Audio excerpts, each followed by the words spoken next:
Could the Pelicans look to trade Zion? Brian Windhorst discusses the possibility of the Pelicans looking to trade Zion Williamson. NBA free agency season is almost upon us. While this year's list of free agents doesn't contain as many superstars as those in years past, there could be plenty of player movement via trades, which we've seen in recent off-seasons. The 2023 NBA free agency negotiation period officially begins at 6 p.m. Eastern Time on June 30th, ahead of the league's annual moratorium period beginning July 1st. Deals can be agreed to during this period, but can't be officially signed until July 6th. Among the big names who are free agents are Dallas Mavericks point guard Kyrie Irving, who could be headed to the fifth different team of his career. His former Brooklyn Nets teammate James Harden could be following him into free agency if Harden declines his player option with the Philadelphia 76ers. Toronto Raptors point guard Fred VanVleet might also be looking for a new home after spending the first 7 years of his career north of the border. We'll have all the latest news and reports as our team of NBA insiders chases down every bit of information to keep you plugged in as the NBA reshapes itself once again this summer. 2:14 p.m. Eastern Time, will Draymond Green be back with the Golden State Warriors in 2023-24? New Warriors general manager Mike Dunleavy Jr. said Monday after Green's opt-out, "We really want Draymond back," adding that he feels confident we can navigate it. He added that Warriors ownership has the finances to re-sign Green. 12:15 p.m. Eastern Time, James Harden has until June 29th to decide on his $35.6 million player option for 2023-24, but it's possible that even if he opts out, he'll end up back with the Philadelphia 76ers. "I bet if you poll 50 front office executives, the majority of them would guess he's going back to Philly," said Zach Lowe on the Lowe Post podcast. 12:11 p.m. Eastern Time, Golden State Warriors star Draymond Green has declined his $27.5 million player option, electing to enter unrestricted free agency. Green's agent Rich Paul told ESPN's Adrian Wojnarowski, "We will continue to talk to Golden State and explore all options." It was expected Green would opt out, and now he can talk with the Warriors, explore sign-in trades and free agency. 10:20 a.m. Eastern Time, with trade rumblings picking up on the Zion Williamson front, ESPN's Bobby Marks says if he were the New Orleans Pelicans, he'd be willing to give Williamson another year.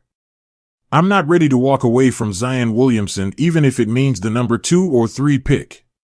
We can talk the games played, which has been about 114 games, but when he is healthy he is one of those players that you can build a franchise around. His contract doesn't scare me at all because it is such laden with games played, injury protection and weight clauses that if he does get hurt again, it's not like you're stuck with $180 million plus. If the 2 to 3 pick does become available at the end of the week, I'm still hesitant to move off Zion." Play 104 why Bobby Marks would be hesitant to trade Zion Williamson. Bobby Marks explains why the Pelicans should not be willing to walk away from Zion Williamson just yet. June 18th. 5:35 p.m. Eastern Time, could Chris Paul be on the move again already? The Washington Wizards will field offers from third teams to expand their agreed-upon trade with the Phoenix Suns, giving Paul a chance to land with a contender, sources told ESPN's Adrian Wojnarowski. 4:30 p.m. Eastern Time, the Washington Wizards are finalizing a trade to send All-Star guard Bradley Beal to the Phoenix Suns, sources told ESPN's Adrian Wojnarowski.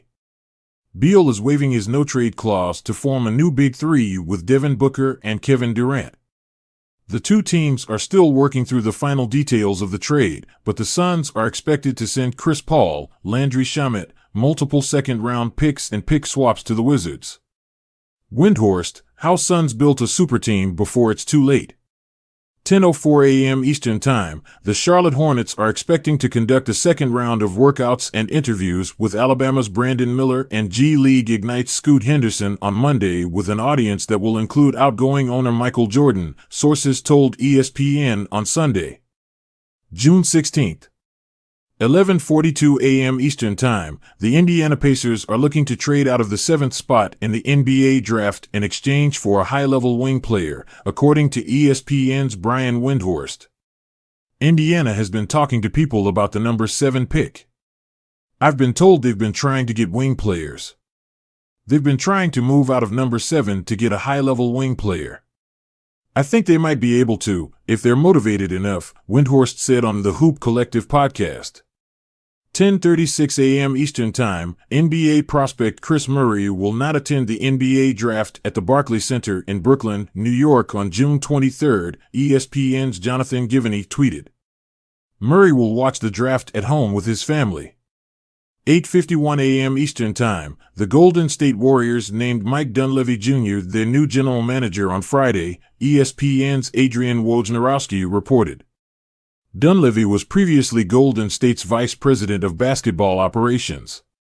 He will replace former president and GM Bob Myers. 8:28 a.m. Eastern Time, for the Los Angeles Lakers, this offseason will not come with any big game hunting in regards to acquiring another superstar, according to ESPN's Adrian Wojnarowski.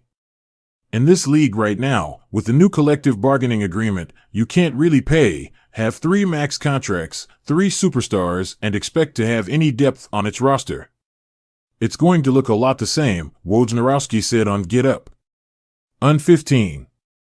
3:21 p.m. Eastern Time, the Utah Jazz have 3 first-round picks in next week's NBA draft and could be looking to move up from their current spot at number 9, according to ESPN's Adrian Wojnarowski. If there is a player on the board that they don't think will get to them, they're in position to move up, Wojnarowski said on NBA Today. 3:18 p.m. Eastern Time, the Charlotte Hornets are still deciding what to do with the number 2 overall pick. ESPN's Jonathan Givney said on NBA Today that Scoot Henderson had a great workout with Charlotte, while Brandon Miller's was not as good, but for good reason. Miller is coming off an illness, Givney said. He had mono in April, so he hasn't been training with the same intensity. See Givney's latest mock draft.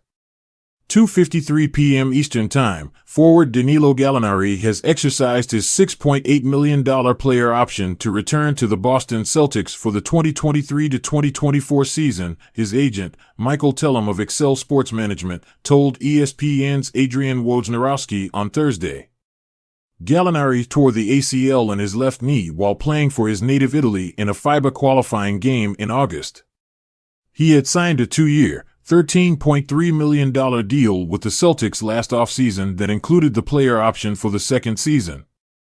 2:30 p.m. Eastern Time, could Bruce Brown return to the Denver Nuggets in 2023-24? At Denver's championship parade, Brown said to the crowd, "I've got one more question, one more year?" Brown holds a $6.8 million player option for next season. If he opts out, the Nuggets have non-bird rights on him and can offer him a new contract starting at $7.8 million. 8:08 a.m. Eastern Time, 2 teams to watch out for if the Washington Wizards look to trade Bradley Beal. The Miami Heat and Milwaukee Bucks. There are other teams on the periphery that I think are involved, but 2 teams I think at the forefront, Miami and Milwaukee, said Brian Windhorst on Get Up this morning.